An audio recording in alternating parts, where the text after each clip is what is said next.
quiet. Welcome to another episode of Acoustic Chef. This is your boy D Will. And I'm Damn Gina. This is Capel. And this is your girl Ebony. Capel, you told us from the beginning to leave that space empty just in case we wanted to do like noise cancellation or something like that. But in any event, how y'all doing this morning? Doing good. How are y'all? Talking about? I'm good. You said everybody quiet. Now that we're doing the countdown, and the reason why we're quiet because you told us to be quiet.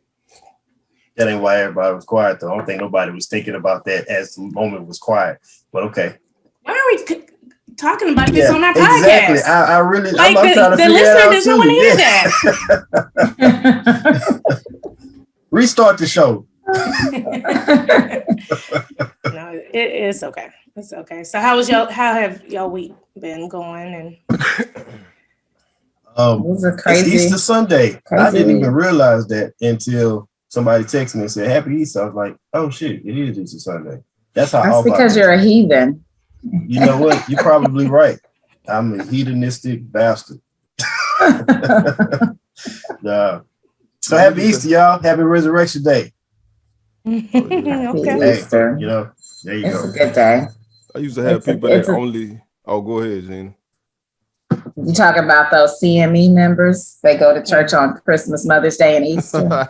Exactly. With their clothes dressed up. I used to love Easter Sunday. I loved that I got to get new shoes. I loved that I would get my hair done with my mother she wouldn't bother. She would let me do my own hair or she would just put it in a bun, but I got to actually wear my hair down.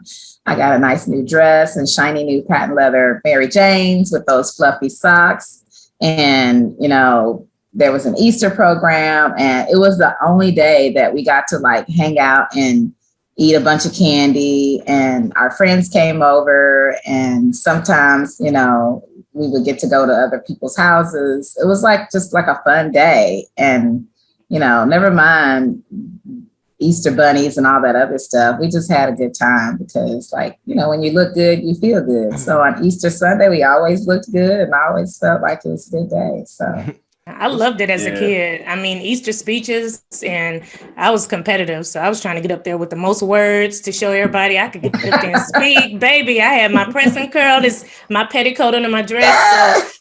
So, but I mean, I grew up in a very religious family, but those were great memories. I feel sorry for my children. I mean, they did some of that stuff, but I'm not religious as an adult. So we did a few things, but I didn't it wasn't. I don't know, this sounds ugly, but I don't like the hustle and bustle of trying to find a parking spot and go to church. But then also, it's how many times did I want to go to church on Easter just to hear the same message? I was like, I know he rose. What are y'all going to teach me new? I don't want to hear this again. I'm fighting over people. You got to be reminded of it so you won't forget. Yeah, but now, because I couldn't celebrate Halloween as a kid, that's my favorite holiday now, because it was the devil growing up. So I'm like, shit, Halloween. That's fun. But I hated Easter. I absolutely hated Easter. Because every year, and the reason why I hated Easter, I'm talking about the holiday as a whole. Because that's any holidays, where people show up to church in mass when it's not normal, I hate it. Because my church we had a lot of members, but most of those members didn't come unless it was Easter or Christmas or them two. And it would be packed. And it's you show up, like you said, Ebony, you show up, you got to find a parking space. And I mean, I'm speaking more when I was more of an adult, when I was back at home. I hadn't really been to church since I've been in Houston. But I hated those holidays for that reason. I mean, when I was a kid, I don't even remember what the hell I did. I know I did some Easter egg hunts, but I don't care about the little funky eggs. But you had to get the most eggs. The best part of Easter, the best part of Easter when we was back at home is it used to go down at the park. Cheetah Park. It was hard. I mean, everybody was at the park. Everybody had they Easter Sunday fit, then they had their park fit. Everybody went and got a park fit. You know, I wonder if they're still doing that. Alexandria, they slowly change. Yeah, so that was fun. Yeah, Franco Hunter Park. I said Cheetah Park, Franco Hunter Park. Yeah. That was fun. That's about it. Yeah. Good Friday. We used to always do like crawfish boil or, you know, fish fry or something on Good Friday. So that was always a lot of fun, just getting together, almost like a barbecue. And my grandfather used to do the Easter egg hunts with money. So he would put in the plastic eggs, he would put dollar bills in them, and the harder it was to find them, the more money it would be in it. So I was like, hell yeah, I'm gonna he rose, let's go. But yeah, so good times, memories. Yeah, I loved it. We didn't celebrate Halloween either though. My mom wouldn't let us dress up, and so now I do the most Halloween, not because, you know, of the candy or anything like that. It's a day where you can just like dress up and be whoever you want for a day. So yeah, you're right. Easter was fun, but you know, some holidays we weren't allowed to celebrate, and because, you know, the devil. Yeah. Speaking of the devil. Okay, go ahead. I mean, you probably go to the same place. Talking about Lil Nas X. Oh, no, that's not the devil I was thinking about. I was thinking about Derrick Jaxn, but go ahead, Lil Nas X. Him too. Well, no, I was thinking, when you said the devil, I was thinking of the video. David put me up on it because I wasn't going to watch it. I saw pictures of it. I saw like screenshots, and I was like, I ain't watching that. It did. David was like, man, you got to see it. This shit is hilarious. And it was. It was pretty hilarious. And I mean, just the video itself, like just watching the video, I'm like, this dude is a nut. And I understand he had his message behind it. But it's funny to me, and I agree. I know Damon A said it on the show when we talked about it. I completely agree. Like, the world getting an uproar about the smallest things. Oh my God, this is nothing to get an uproar about. But everybody want to talk. I feel like that'd be pointed. Like people do that on purpose to make news to take you away from what's really important. You know, the George Floyd murder case is going on right now. But we talking more about Lil Nas X giving Satan a lap dance on the video. Please get the hell out of here with that. Anyways, I mean, I just thought that was crazy. You know. I didn't watch the whole video. I was like, anything that's that, like, I don't want to see it. I did see clips of it, and I was like, what the hell? I understand he was like trying to make a point about his lifestyle and being condemned to hell and things like that. But like, people talk about how Black folks have bad credit and or are criminals or whatever. I'm not going to make a point to be creative and make a video about having terrible credit and being a criminal just to make a point. You know what I'm saying? Like, there's other ways to do it. I just like, I didn't watch the whole video. When I saw that pole slide, that stripper pole slide down the hill, I was like, oh, go there yourself, sir. I will not be partaking in this foolishness. Not at all. So yeah, it was not for me. No. Yeah, it wasn't for me either. I didn't watch it because I just didn't want to see the lap dance or whatever was going on there. But my thing is, I don't dislike Lil Nas X. He's not really my music choice, but what I will say is that I've always liked what I thought he was, as far as he was lighthearted, fun, kind of, pretty secure in who he is. And I just don't know if this was the best business decision for him. You know, that's where I'm at with it. But I do understand that people want their artistic expression and the freedom of it. Yeah, and I agree that, the world is uproared about things that don't matter. But I just hope that this, of course, it got everybody talking, but he'd already achieved crossover success. So I just want him to be very careful with the business moves he makes, because then now you have a major conglomerate suing you, with what you did with Nike and the tennis shoe and all of that. So I just think it wasn't smart. So I wish he wouldn't have done it. I'm not a fan of it. I'm not gonna I don't plan to watch it, but I also wish that he would just make strategic moves, because if you have this platform and you want other homosexuals to have this platform and you want them to be taken seriously, and you understand that a large part of the world is still closed-minded when it comes to sexuality, then I think you need to be careful with the movements that you make. So I just want him to make smart business moves for the platform he believes that he's, representing. What if to him this was a brilliant move and it was strategic? Because I'm sure it was to him. But that's all that matters or whatnot. You know what I'm saying? This is his artistic expression.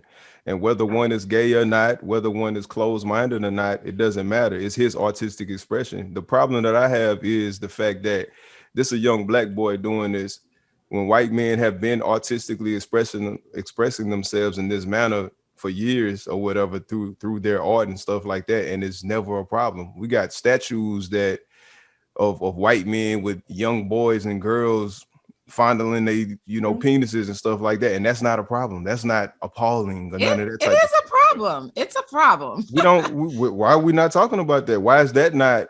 You know what I'm saying? Why is that not an issue or whatever? Like, he's artistically expressing himself, whether you like it or not, really doesn't matter or whatever. And as far as Nike suing him, I don't think they're not. To me, I think that's like a cease and desist type thing. It's not like, okay, we're literally suing you for the money. Nike is trying to clear their name because of course you're talking about Satanists and all of that type of stuff or whatever. And they want to distance themselves from that, right, which that shouldn't even matter or whatever. Well, it does matter. There's trademark infringement. When you use somebody's likeness and you use the check, and if they did not agree to that, if that's the case, it starts with a cease and desist. That's how the lawsuits always start. So if he doesn't cease and desist, it's already a lawsuit that's being filed. So I just, but I agree with you with the statues and everything. But I think that a lot of people, even white America, I don't think they don't know their history. We live in the age of social media. So I think if some of the things that have been acceptable in the past were to go on now, I do think, even though I understand white people would get away with more than a Black homosexual man, I still think that there would be more uproar today because people don't know. People have not toured these museums. A lot of people don't even know that these things exist. A lot of people don't even know what's in the Vatican. Like, it's ridiculous that a lot of our religion is based on, like a lot of things that came out of the Vatican. And if you went to the Vatican, you'd be like, this all is demonic. Look at the gargoyles all over the building and things like that, but things that we couldn't even have. So I think people just don't know. But even that's what I think too. I think a lot of people judge what they see. When something is put out in their face, they judge what they see. They don't usually go back and look at it. And I see what you're saying.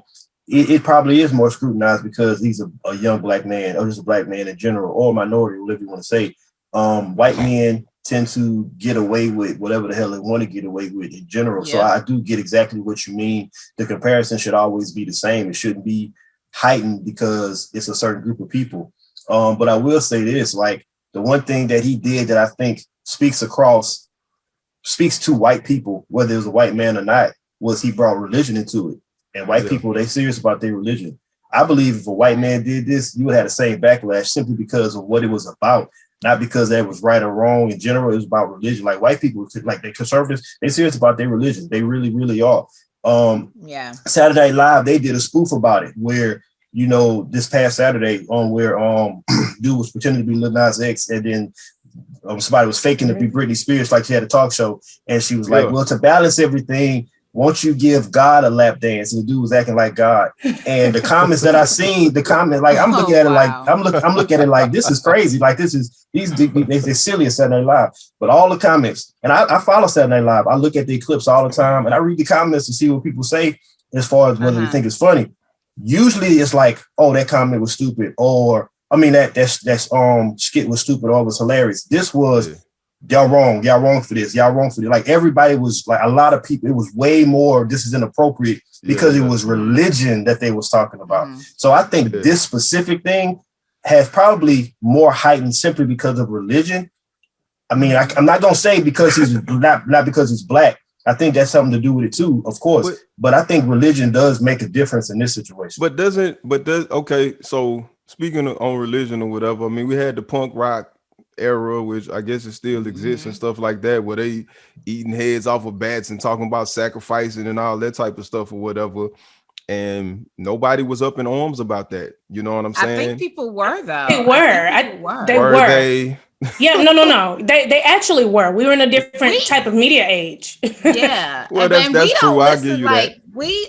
We don't listen to that kind of music. Yeah, but they listen to it though. But the news, them crazy white folks over there doing that. So they were boycotting those people, just like when they were boycotting the NWA and chicks. F the police era, that whole era with the people and whatever because when I was growing up, that was thought of as devil worshiping music, right? That's crazy. Like just punk rock because they had the eyeliner on and whatever they look like. But I do remember it being a big uproar behind that, but it was a different type of uproar because you only saw it when you tuned in to 5 o'clock news or 6 o'clock. It wasn't, unless you picked up newspapers. You didn't see it. What's the big deal though with the symbolism of devil worship? You know what I'm saying? I don't understand what the big deal is with that, because if you're like Christian or whatever, you know what I'm saying, and he's giving the devil a lap dance, so I don't understand like what's religious about that. If anything, the Satanists should be upset or something like that. Why are you upset? You know what I'm saying? I understand why people would get upset. I think you have to like really think deeply into the situation to understand why a person I think you have to think deeply into the situation for yourself to be like, you know what, in the grand scheme of things, it's not a big deal. But on the surface, you look at something like that. What does Satan represent? Like, what is people like? What do we normally think about? We think about sacrificing babies and kids and stuff like that. We think about a lot of evil type stuff that whether it's true or not, what you see on movies, depictions, like people don't know. People who, when you think of Satan, even the devil worshipers, they probably think of this is what we do to worship Satan or whatever. Like, what is positive about it at all? Like, what is so like just me thinking about other people, I can understand why people look at that and be like, nah, that's too much. But for me as an individual, I'm like, when I really just break it down, I'm like, this is a small, very small, minor thing. It's not it's not about to change the tide of our country. It's not about to change the tide of religion. People are not about to start worshiping the devil more because me as a person, I know that. But most people don't think that deep into it. They see it on the surface and it's terrible. And I'm gonna speak about it. Don't like it. They don't know. They don't know why they're outraged. They I was listening to a Satanist talk or whatever, and he sounded, you know what I'm saying? He made more sense than anybody that I heard talking about it or whatever. You know what I'm saying? He was basically say? Well, all of this worship stuff that people think is going on, he's like, man, that's not what we doing. He say this is our religion or whatever. Of course there are always radicals in every religion, you know what I'm saying? But he say as far as what we believe is just like it's just an interpretation or whatever. Just like he say how people interpret the Bible, that God is the Almighty and all that type of stuff or whatever. He believes, and his people believe, that Satan is anti-tyranny or whatever. So he believes that from a spiritual standpoint or whatever, that they're anti-tyrannist or whatever. You know what I'm saying? That the devil, basically Satan, whoever, Lucifer, whatever you want to call him, was casted from heaven, all that because of he was anti-tyranny from God, God, exactly. So, but he's not saying we sacrificing babies and all this type of shit. This is just our belief. You know what I'm saying? This is what we believe. This is how we worship and stuff. The same way y'all go to church, we go to our lodge or church or whatever you want to call it and stuff like that or whatever. And that's what we believe in. We just anti-tyranny. Simple as that. You know what I'm saying? And so most people don't get that message because, like you say, on television, all we see is what we think devil worship is, sacrificing babies and all that. But if we look at it, I mean, I come from a Christian background, and was it not sacrifice when Abraham was about to kill Isaac or whatnot? Yeah. You know what I'm saying? If somebody did that today, they would have a mental issue, right? Exactly. Yeah. So we've been had sacrificing going on in the Bible and stuff like that or whatever. So it's all about interpretation. And it seems like over the years, these people's story have gotten lost. I don't really think they care or whatever. You know what I'm saying? Yeah. But it is. I don't know if their story ever got lost. I think their story never was in, like, people never knew. And to be honest with you, they story may have originated after the original idea of what Satan is came about, you know. But I mean, I still think, like, well, that you know what, that's a lot of Christianity as well, though, because you got the Greek Orthodox or the Roman Orthodox, whichever one of them. They think that they're the ultimate Christian, and everybody else is playing games or whatever. You know what I'm saying? Yeah, you know, they may be right. Shit, I guess we all find out one day. I don't, you know. But I mean, South Park came out with Satan and Saddam Hussein having a homosexual love affair, and people, when that first happened, everybody was up in arms. And you know what South Park did? They made both of them regular characters on their show. Satan was on their show on a regular basis. They have Jesus on there. You know, I mean, like they. So my point to saying that is, people see stuff and get outraged, and then it eventually dies because the spark is like the big deal. The spark of it makes the big deal at the beginning, and then it dies down, and nothing changes. So this is the same thing. That doesn't make any sense. Like, I can see the Hussein family being upset, and I can see the Satanists being upset. So the Christians shouldn't be upset until Jesus came into play. Now I can see you being upset, but why are you upset with the devil and Saddam Hussein? Like, that has nothing to do with you. Like, how could that possibly be offensive? Well, you know, this is when South Park like kind of first came out. You know, homosexuality still wasn't. You know, they were doing all kind of offensive. Like, it was, and so Saddam Hussein and Satan, number one, they was in a relationship. Number two, they was in a gay relationship. So at the time, that wasn't like super popular yet. You know, people, it was more talked about, but it was still like, oh my God, like they gay and it's Saddam Hussein and the devil. Yeah. I mean, and then of course Jesus had his role in it too, because you know Jesus is a character. So it was just as well. Yeah. So the one thing that nobody talks about, to be honest with you, when it comes to depicting religious, like making fun of religions and being expressive with your religion, is Islam. Like America still has not played on a vision of the Prophet Muhammad, because you're not, you know, but see, you know why though? Because they take that so serious overseas that they scared of like a terroristic threat or them doing something because of their religion. So we make fun of everything in America, but you've never seen us make fun of that. South Park tried it. They tried it, but when they were about to show an image of what the Prophet Muhammad looked like, the screen went blank. So they didn't even do it. So like nobody's making. So it's possible. I mean, it's possible that, you know, I forgot where I was going with that. But anyway, go ahead, bro. They made fun of Kanye with the whole fish sticks, like, you know, commentary or whatever, and it was funny. Everybody laughed. Jokes on you, Kanye, because it's jokes on Kanye. And so Kanye, of course, and his family should have been offended and had a problem. It was. Why? I know, but I'm saying, how come everybody didn't have, you can't talk about Kanye? Like, you know what I'm saying? Like, why wasn't everybody up in arms about that? Because their faith isn't in Kanye. When people's faith when he made Jesus walks. He ain't never going to hell. But when it's gold digger.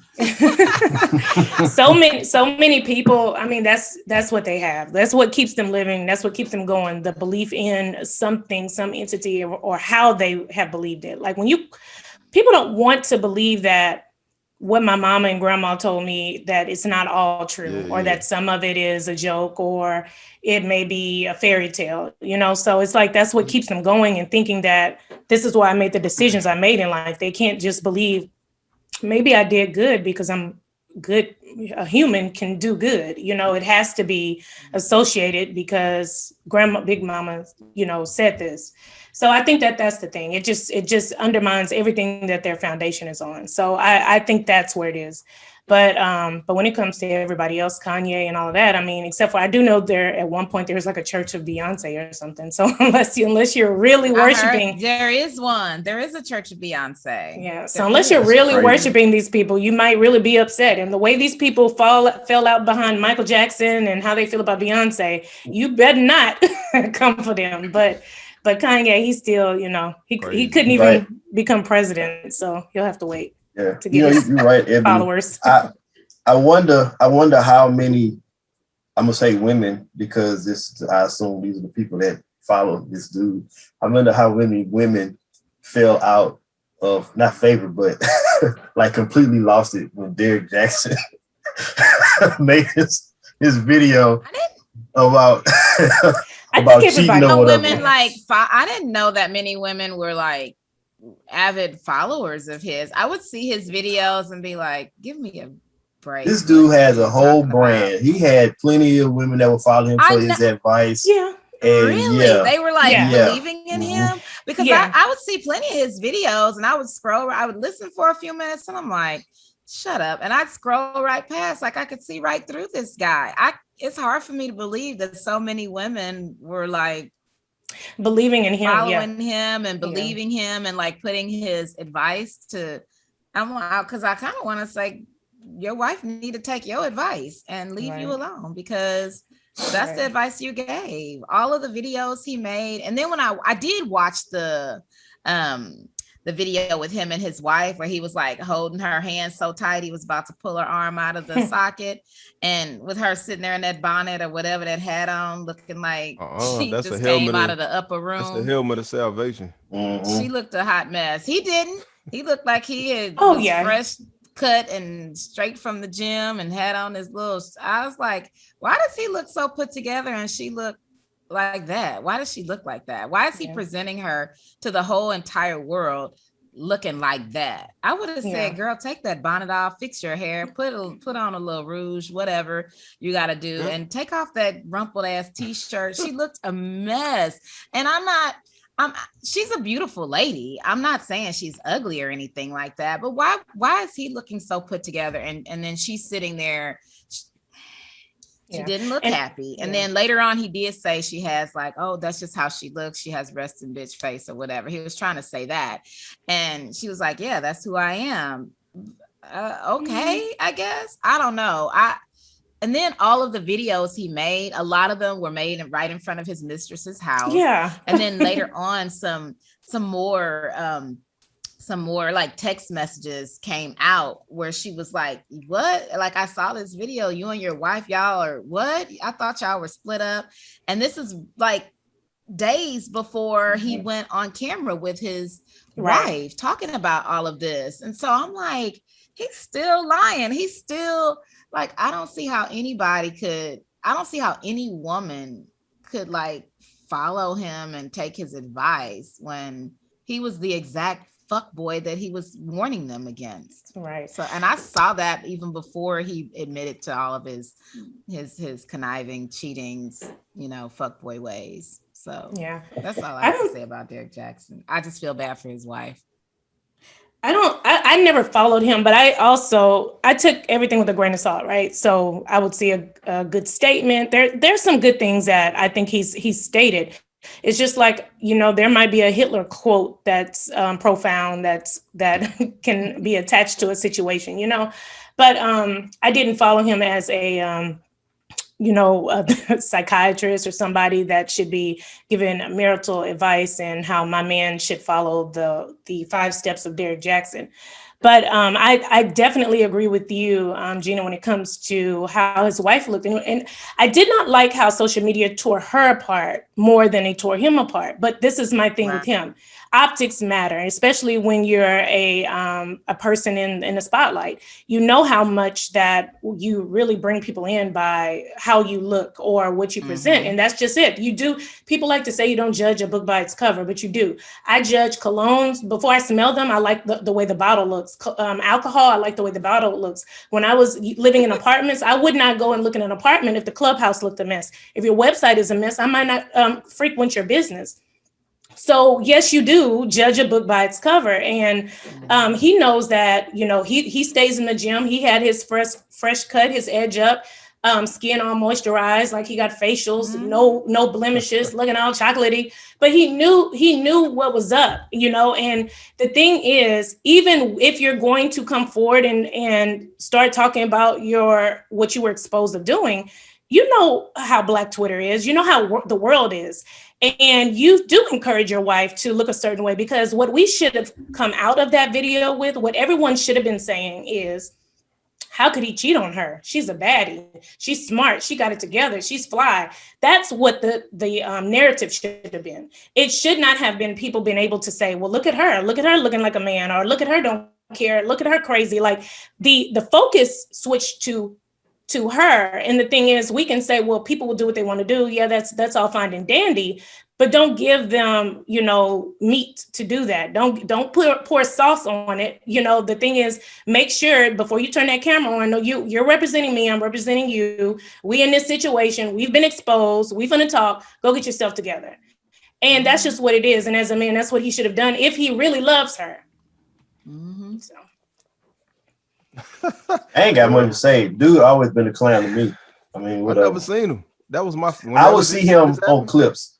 Yeah, I would just see him on Facebook clips and stuff like that. That's really the only time I saw him. Somebody, had posted something. But most of the time I would see. So I'm in this sports head group, right? And it's like 99% dudes and 1% women. And most of the dudes would post clips of him and be like, this dude. I mean, he messing up the game. Like that's basically like how a lot of them was talking or whatever. But at the same time, he would say something. It was like the way he presented stuff. Like everybody say, everything he say ain't wrong. Everything he say is like not bad. It's his persona about it. It was a male speaking to women, basically like he was giving them the cheat codes of the game. That's what being honest, that's what a lot of dudes didn't like him for, is because he was basically letting women know, like, these how dudes are. This is what dudes do. Some of it was ridiculous. Some of it was like, even dudes would be like, hey, bro, that shit ain't true. Like, everybody ain't like that. A lot of us ain't like that. What you talking about?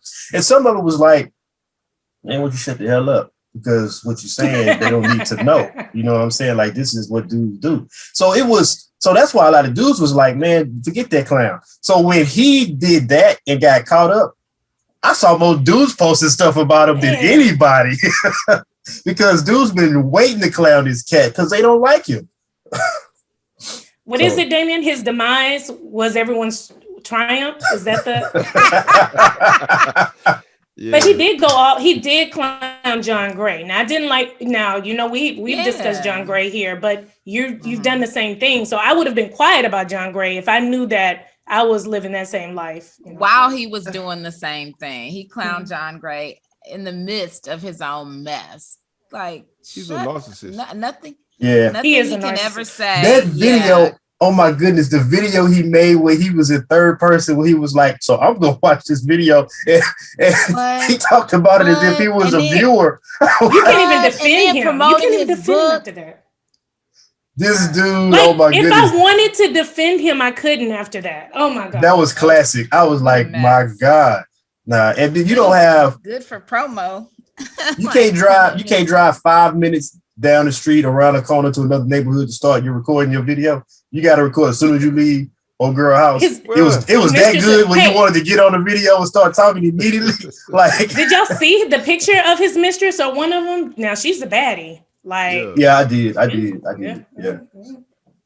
I mean, that's crazy. I want to see the picture of her. Send it to me. So I gotta find it. What if I ain't see? What if it don't matter what she looked like? He was wrong. The nigga was wrong. He shouldn't have done it. If you were gonna be talking about it, you shouldn't have been doing it. I'm about to say I don't know if she was referring to what you was about to say, David. I'm about to say he ain't even got it out. I'm sorry. He was just like I can't even. I'm sorry. Go ahead. Sorry. What if he can't take his own advice? Or what if his advice is solid? What if it's 100% solid, but he just can't take his own advice? They go back to what we talked about with John Gray, and anybody who puts themselves, who sits at that who puts himself in that light. Like, you can't speak that and be a hypocrite about it. You just can't, because I'm not going to listen to a hypocrite. I can deduce I can deduce what you say is true, but I don't want to hear it from you if you can't do what you say. So He should say, this is for entertainment purposes only. Like, listen to me like you listen to a rapper. Like, I don't care if my favorite rapper slings dope, but I need to know that this is for entertainment purposes. Like, I don't need Denzel to really be like his character, but you can't go up in real life and act like this is how you live your life as like you're a pastor and, you know, dissect everyone else. Like, but if he's giving women game or whatever, you know what I'm saying? So, all right, so young me would have been upset with the dudes, just like the cats that Capel talking about or whatever, but older me is like, man, fuck that, fuck the game. You know what I'm saying? Because we're not supposed to be playing games or whatever. We're supposed to be dating to marry, or at least, you know, figuring out what we're doing or whatever. That's what I'm making is men. If I was to come out, if I had my own show and a woman called or women was calling me like D Will. Yeah, okay, but I'm sorry, but we don't have people calling in. And you run this show. I don't run nothing. I don't run anything. But anyway, if women was like, well, D Will, these guys, I'm going out with these guys and stuff like that. I've been going out with them for 6 months and I haven't even met his family yet. You know what I'm saying? Then that's like a telltale sign that he's really not. Hey, if you doing a show and you giving advice, that's different than just making videos blasting dudes all the time. See, so are you gonna be like the thing that bothers me about it is when if you was to I've heard several of his little soliloquies about men doing certain things, whatever. And the thing is relationships are two-sided. Mm-hmm. They're double-sided. So even when people do wrong in a relationship, there's context that a lot of times you see. When you find out what their context is, you like, well, damn, it don't mean what you did was right, but I understand why you did what you did. So he don't give none of that. He's not answering nobody's questions. He's just flat out like pretty much dogging men. That's basically what it is. He's a man dogging men. That's how it's perceived when he talks. Yeah. That's how See, if he was double-sided, if he talked about men and women, it would feel more objective, is what he says. It's all about what men are doing wrong. And a lot of it is not accurate because he's one man. His perspective is coming from himself. He doesn't have it's not like he is a counselor or a therapist and he talks to several men and he has this research that allows him to speak on and have a good idea of what most men think or say. He's talking about his damn self.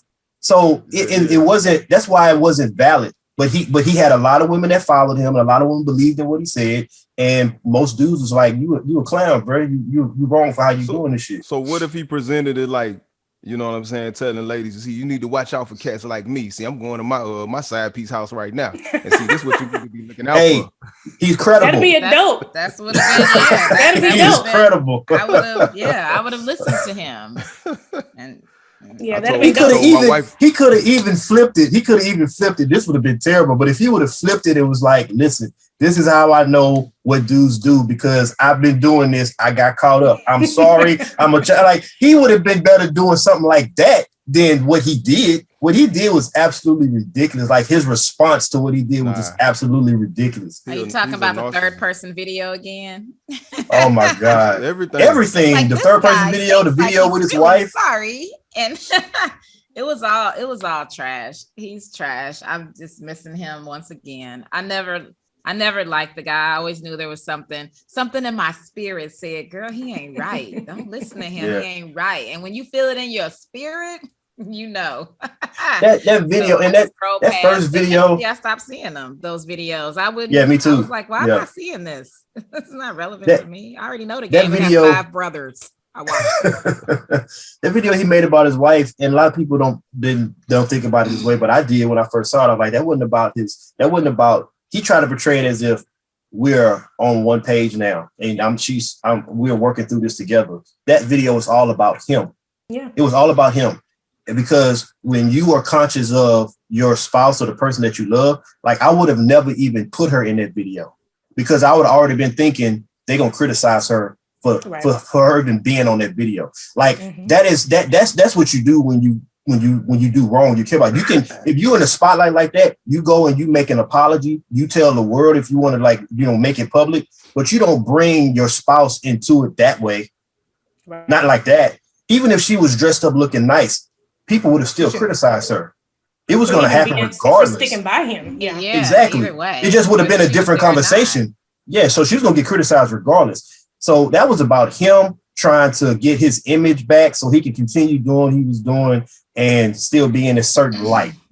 That was all about why the hell he was apologizing to us, though. I ain't got no dog in this fight. Why are you apologizing he wasn't apologizing to you. People, to his followers, the ones that invest in his business.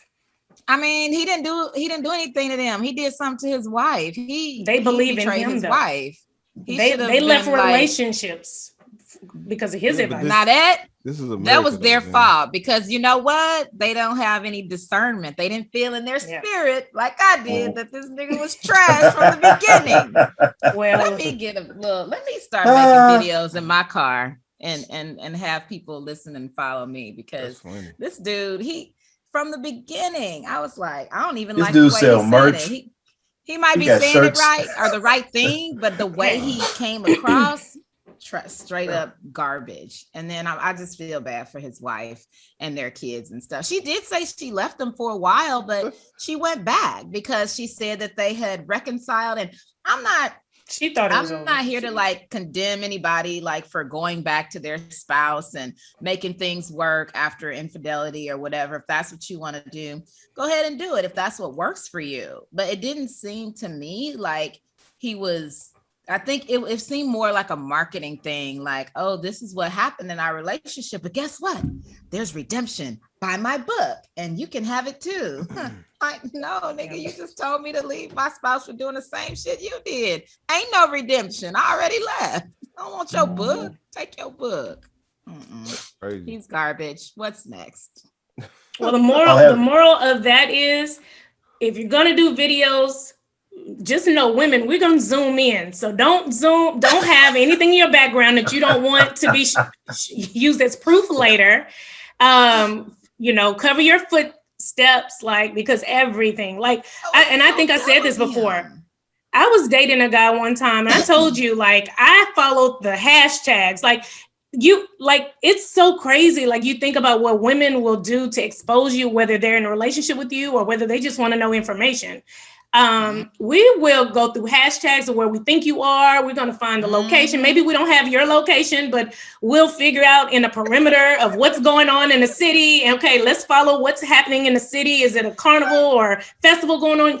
Men have no idea what lengths would women go to investigate and get down to something. Don't be putting them up on game. Don't be telling all I'm being Derrick Jaxn.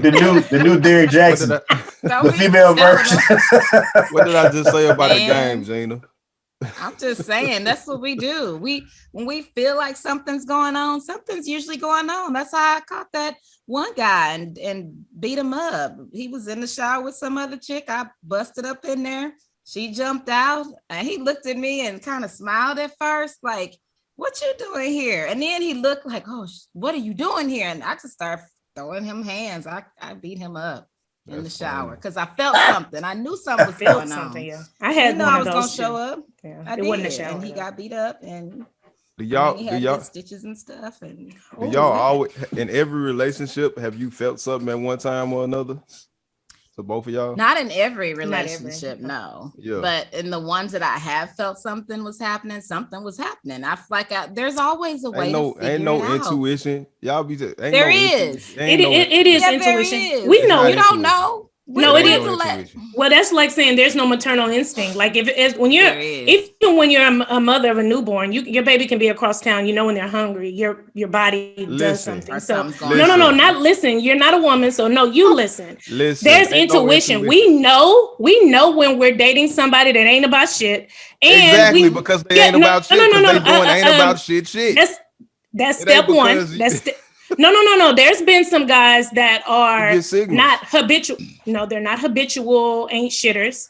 But we knew that something was going that wasn't right. Patterns changed, or you feel exactly. Something. That's not intuition. There is intuition. Oh, maybe you. Hey, listen. Do you want to be a woman or not? What do you want? Because you don't know. There's intuition. We know. That's what's up. I believe in intuition. What I don't believe in. Hold up, Capel. If it's intuition, why you checking hashtags and all of that type of stuff? I didn't say everything. I didn't say everything is intuition. Going on, we investigate. But let me tell you something. I've had intuition before, but if you don't have proof, you have to bring the proof. So there's been times I'm like, I know something's going on. Now I need the proof so that I can bring it to him. So usually when a woman has brought proof, it's been like 6 months of investigation. It's not, tomorrow. I know you're doing this because I feel it in my bones. Listen, most men cheat and most men aren't good at it. Is it simple? We know that. All right, we know that. So it's not intuition. Most men cheat and most men aren't good. You got cheated on in most of your relationships. Most, but not all. Yes, exactly. Most. So what am I supposed to say? Oh, you know what? Damon said most, so you're the most. You're not the one that don't. No, that doesn't even make sense. No, that's not. It don't make sense because that's not what I'm saying. I'm just saying there's no intuition or whatever. Like most of these. Believe what you want to be. They will. You maybe in your maybe in your next life, God can make you remember what you just said. Okay, so or go get a mammogram and a pap smear, and then come back and talk to us about. So you got intuition because your breast got squeezed or whatever. Go ahead. Because we're women and God gave it to us. So I believe that. I believe in intuition. What I don't believe in is what most women call intuition. Yeah, it's not a spidey. So what intuition is, that specific feeling of knowing what's happening in a moment's notice. What most women, from my experiences, call intuition is noticing patterns and then thinking something has happened based on those patterns. That's not intuition. Exactly. And that's what I think most women mean when they talk about women's intuition. Intuition is when like something happens and bam, you automatically have an understanding of what it possibly is based on like a feeling. That's what intuition is. I don't think most women. I'm not saying you don't have that. I'm not saying your situation wasn't that. I'm saying I think that's what most women don't think about when they say intuition. They think about patterns. They think about, okay, I noticed this and I noticed this and I noticed this. He must be doing this. That's not intuition. You just know you following the dots. You connecting the dots. And I think that's what most women talk about. I believe there's more material. I believe there's more motherly intuition than there is the intuition of like knowing what dudes are doing when it comes to like relationships. I believe there's more of that. I can agree there. Agree there, but I think that there's motherly intuition because we're in that space, right? I think intuition, like what Gina's talking about, comes with when you're really like, I don't want to say like in tune with your feelings, but when you don't have the clouds and everything that's distracting you, it's almost like a tapping in type thing. You can feel things that happen. And I know, Dame, you don't believe that, but it is that.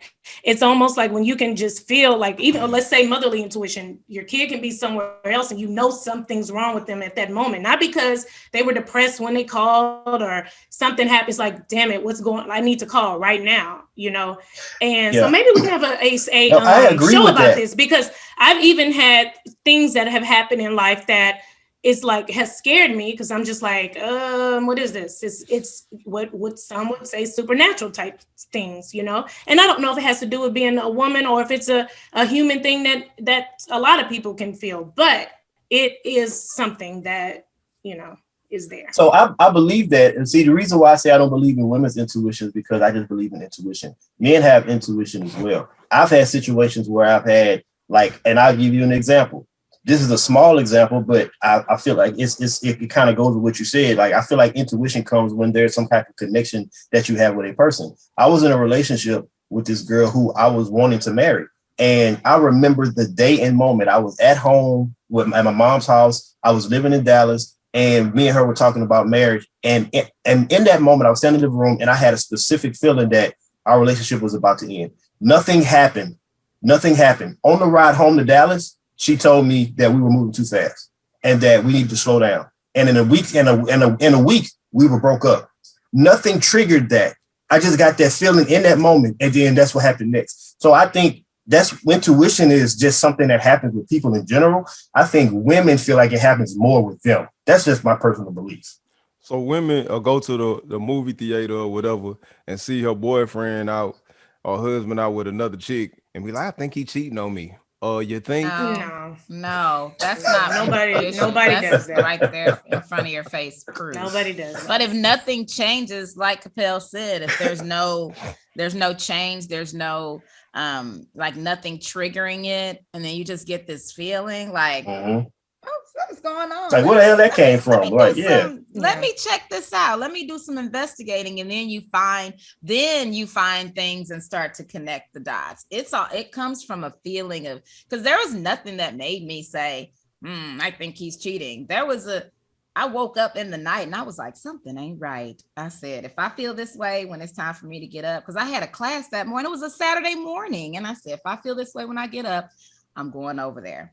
And I woke up that morning, I was like, still something don't seem right. Something's not right. I couldn't put my finger on it. It wasn't because we hadn't talked. It wasn't because we were having problems, whatever. Something just was off. And so before my class that morning, I went over there, and my suspicions were confirmed. It wasn't because, like I said, we were having issues, just something just wasn't right. It woke me up in the night, and I was like, oh, okay.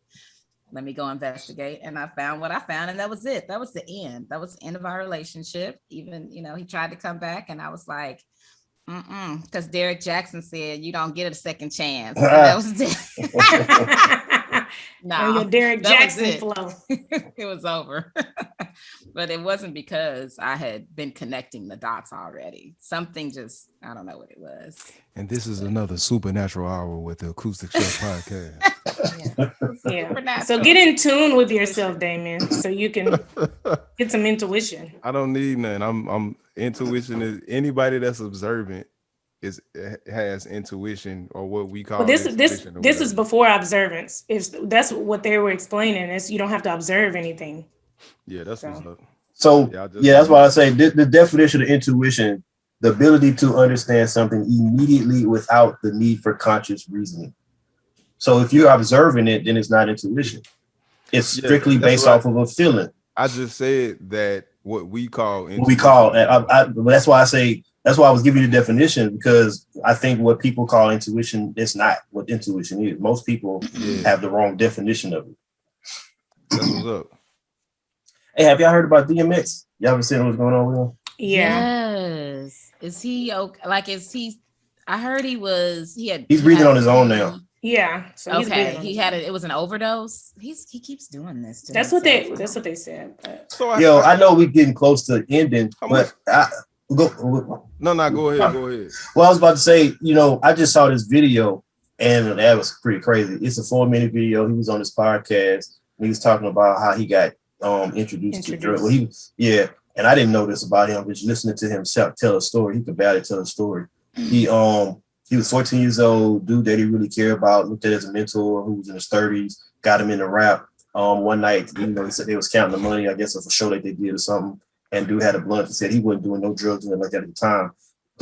He said he wasn't even interested in the blunt. He said dude passed it to him. I just talked to him into smoking it. And when he smoked it, it's like immediately his world changed in that moment, because he was like, what the hell is going on? And he was tripped out. And he found out later that the dude laced it with crack. This dude tricked him into smoking crack at 14 years old. And he said that was the beginning of the end for him. He said he turned him into a monster.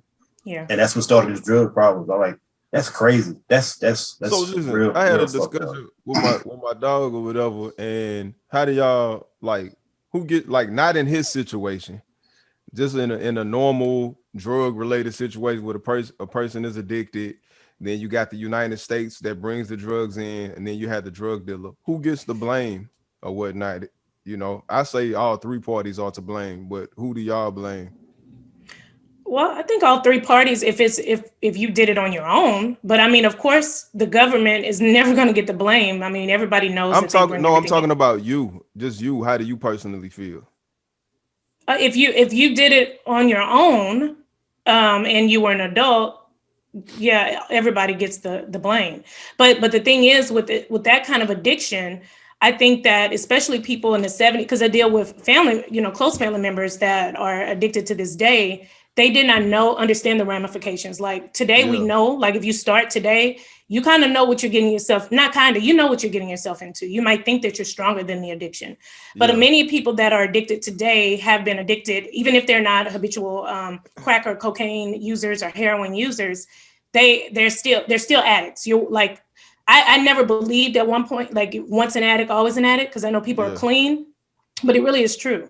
Even people that are addicts of alcoholism, because I have a neighbor that won't even come around. He doesn't want to smell the alcohol. He knows that that's his weakness. It's not like, everybody else. I can just tell myself I'm not going to drink today, even though I'm a heavy drinker, but I'm not an addict, and but those people, they can't even be around that because it has already changed a switch in their cognitive skills in their brain on how to react when that is in their presence.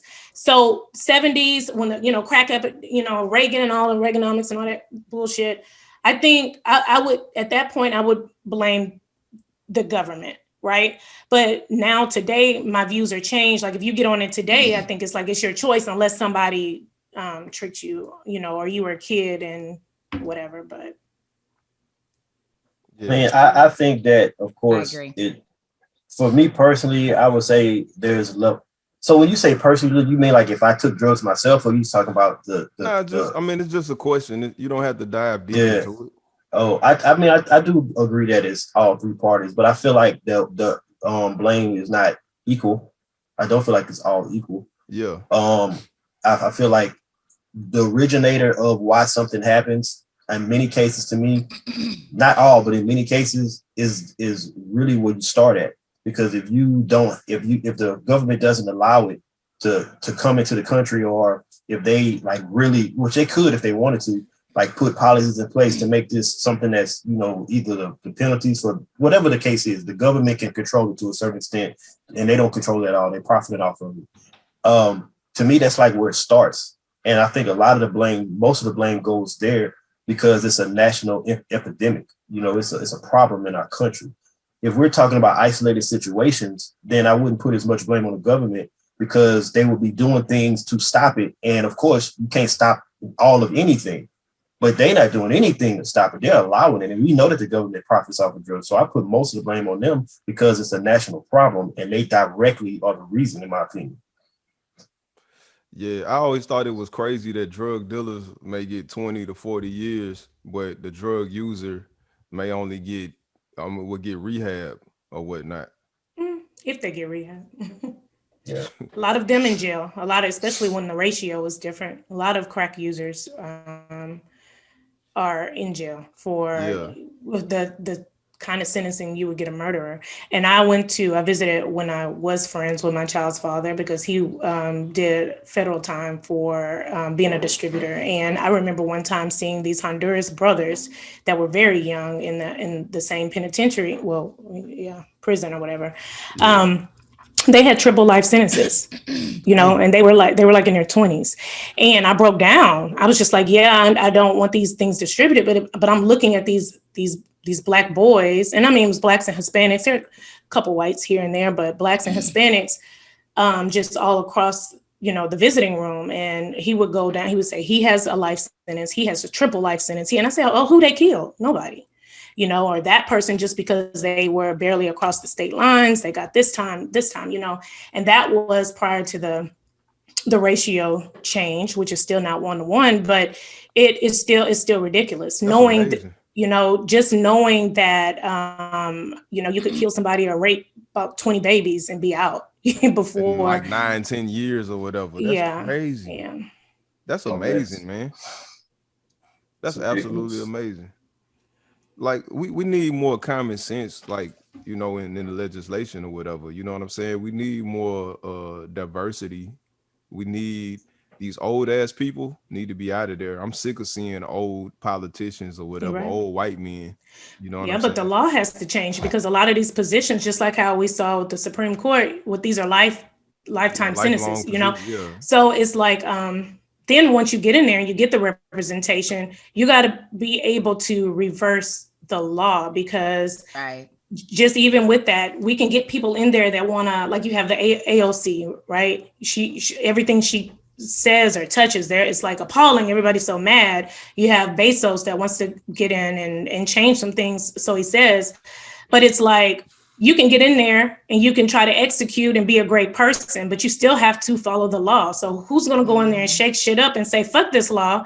We finna throw this shit away. We changing it. Like you got to from scratch, but you got to get like pretty much everybody in there on your own. That's not profiting, because it's like, it's no reason that you would get 1 year for cocaine, but you would get 38 years for the same crack for the same amount of cocaine. And why? Because blacks can't get cocaine, Mexicans can't get pure cocaine, or if they they cooking it up to make more money, then they're making it crack. So it's just like it's very clear that the laws are targeted to specific groups of people. That's how they were created.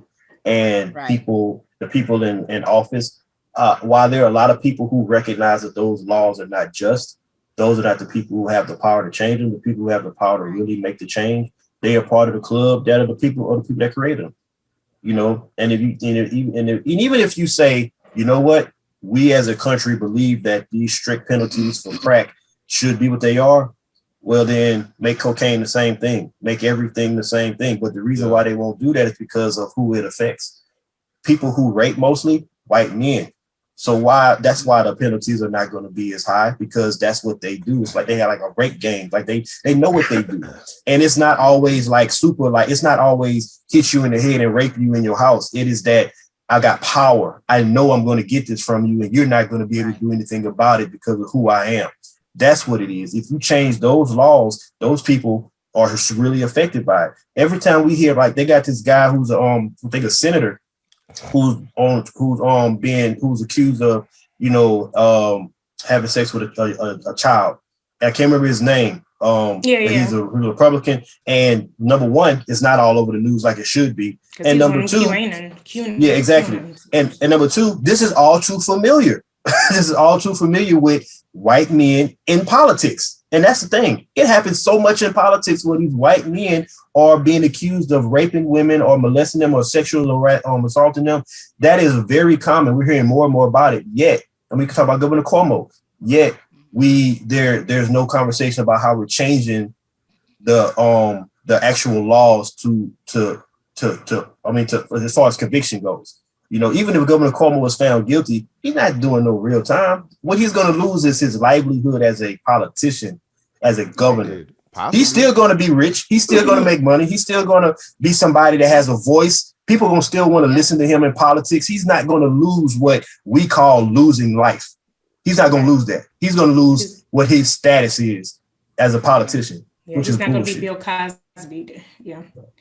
Canceled. Yeah, I totally agree. But one, I mean, if you want to call it a positive, the sentencing, the disparity between some of the sentences have been, you know, the gap isn't as far. I know under Obama's administration, they revamped it. So hopefully it will continue to be revamped, because I know there's been some discussions, you know, but then at the same time, we're still locking up our people. It doesn't even matter if it's 1-to-1, right? We're still going to be patrolling our areas, locking up our areas where the certain people will not be locked up for, you know, having the same crimes. Facts. Yeah, I know we're about to close, but I just want to wrap up the show with this one thing. Deshaun Watson, as everybody knows, has 21 women accusing him of some type of sexual assault. No, what I'm about to say don't need the whole show. We can talk about that part later when we get more information. He just had 18 masseuses come out and say that he was professional to support him. Yep. The one thing that I get out of all this is this boy is a serial massage having ass dude. That's 39. That's 39 different massage therapists that you had working on your body. Who in the hell needs that many people? No, not the massages. No. I didn't say the massages. Not the massages. He is a world-class all-pro who's making millions of dollars. He can get one, maybe two people that work on his body on a regular basis. That will probably be better for him because they get used to how to massage him and they know how to work on him. 39 women. 39 women. I have one. I go to Massage Envy and I ask for one particular person. Forget the guilt, the innocence. 39 women massage you within a year, dude. Come on, man. Because if he's in different cities, he has to have like massages. No, he be flying the people out. No. Many of those people he flew. Many of those people he flew to his house. He flew them to where he was. Like I'm just saying, 39. I'm talking about I'm just like 39 massage. He was auditioning them. Come on, man. He was trying them out to see which one was best for him. So he had lots of different ones, so that he could pick the one he liked the best and continue to go to that one. That deep tissue. I want to hear like I really want to like sit him down and ask him some questions because this is like fascinating at this point. All of these women came out, and then now all of these others are like, he was totally professional. He never did anything. He never touched me. He never asked for anything inappropriate. No happy endings. That's a terrible defense. That's the worst defense ever. That doesn't even make sense because it's not a no. To be honest with you, I think it's a great idea because this is just the beginning. This is so Rusty Hardin, this dude that is his lawyer. He's a world-class lawyer. He's had some of the biggest names for like athletes and other celebrities. He's doing this because of how Tony Busby is doing what he's doing. Tony Busby he's just putting it. That's why he's doing a smear campaign. Exactly. So I think it's a good strategy because of how Deshaun Watson's being portrayed in the media because of what Tony Busby is doing. I agree with you that if this was his like go-to in a general trial, like man, that's just kind of a weak move. But because of everything that's happening, I think it's a good idea to wait. I mean, I think the one thing it puts a spotlight on is how many massages this dude want to get? How many massage therapists does he have? Like, that's the only thing I thought was like, still 39 goddamn massage therapists. It's more. That boy got the softest muscles in the world or whatever. And they're probably not even all like licensed because those places they don't have all licensed massage therapists. They're just people in there who know how to give a good rub down and that's it. My boy don't have a stiff muscle in his body. That boy fingers is I mean, maybe something was stiff some of those times, but that boy earlobes is good, man. He's straight. All right, that's so anyway, this has been another great episode of Acoustic Chef, man. We appreciate y'all tuning in. Keep liking and subscribing. Yeah. All right, thank y'all. Deuce. Have a good week. Till next time.